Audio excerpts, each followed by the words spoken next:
Katrina here, and today we're going to continue our discussion about partial derivatives. Last time I showed you the notation of partial derivatives as well as one example that also used chain rule.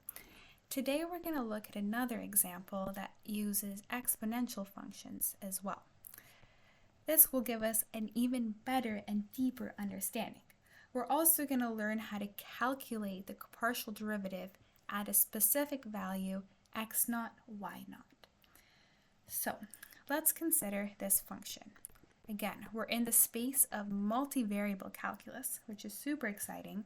So we have f of xy equals to e to the x squared plus y squared. Okay, so this is our problem.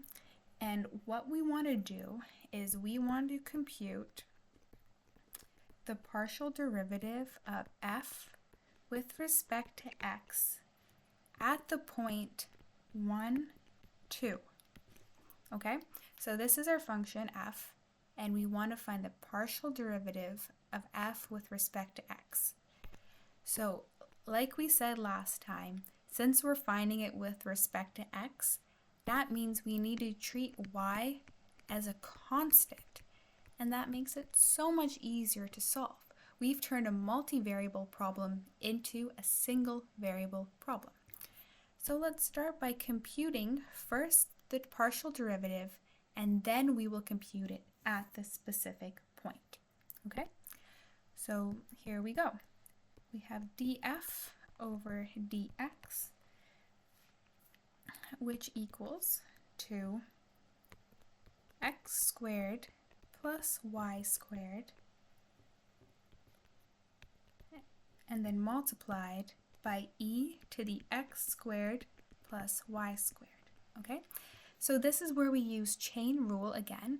So that means that we need to take the partial derivative of this section over here with respect to x and multiply it by our outside function, because the derivative of the exponential function is simply itself. And then we have to go deeper into that onion and find the partial derivative of the exponent with respect to x. Okay, so let's do that. So we're almost done. We just have to go and finish the inside function.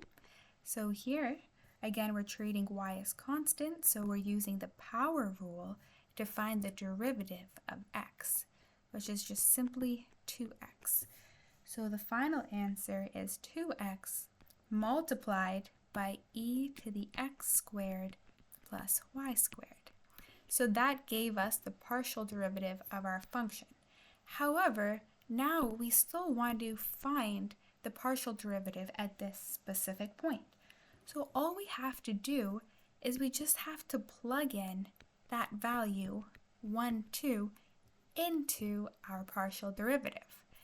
And this gives us 2 times 1, right, multiplied by e to the power of 1 squared plus 2 squared.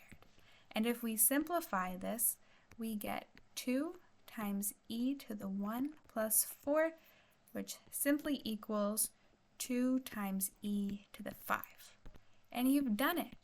You've solved the partial derivative of this function with respect to x at a specific point.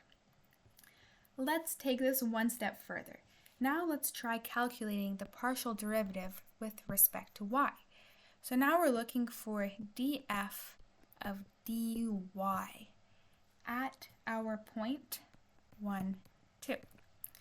So we're going to do the same thing and start with just the partial derivative of f with respect to y, and then solve that. Okay, so we're going to do the same thing, but this time when we bring down our exponent, we want to take the partial derivative with respect to y. So we're going to have x squared plus y squared sub y. This represents partial derivative with respect to y, and then multiplied by our outside function, which is e to the power of x squared plus y squared. Okay, so let's solve for this partial derivative over here. So now we need to treat x as a constant because we're differentiating with respect to y. So that means that we have, if x is a constant, the derivative of a constant is 0. So we have 0 plus 2y multiplied by e to the x squared plus y squared. Great.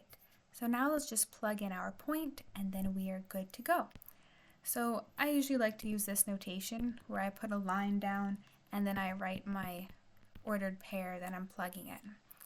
So that's going to equal then 2 times 2 multiplied by e to the power of 1 squared plus 2 squared. And this equals to 4 multiplied by e to the power of 5. So that gave us the derivative at the specific point. So if we compare it to our answer above, we see that it's pretty similar, but by having the different values for x and y gave us a different final answer.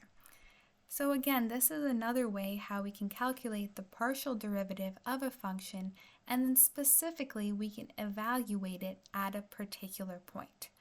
If you enjoyed this video, please drop a like and comment any questions that you have below, and I'll get back to you as soon as possible. I look forward to seeing you next time.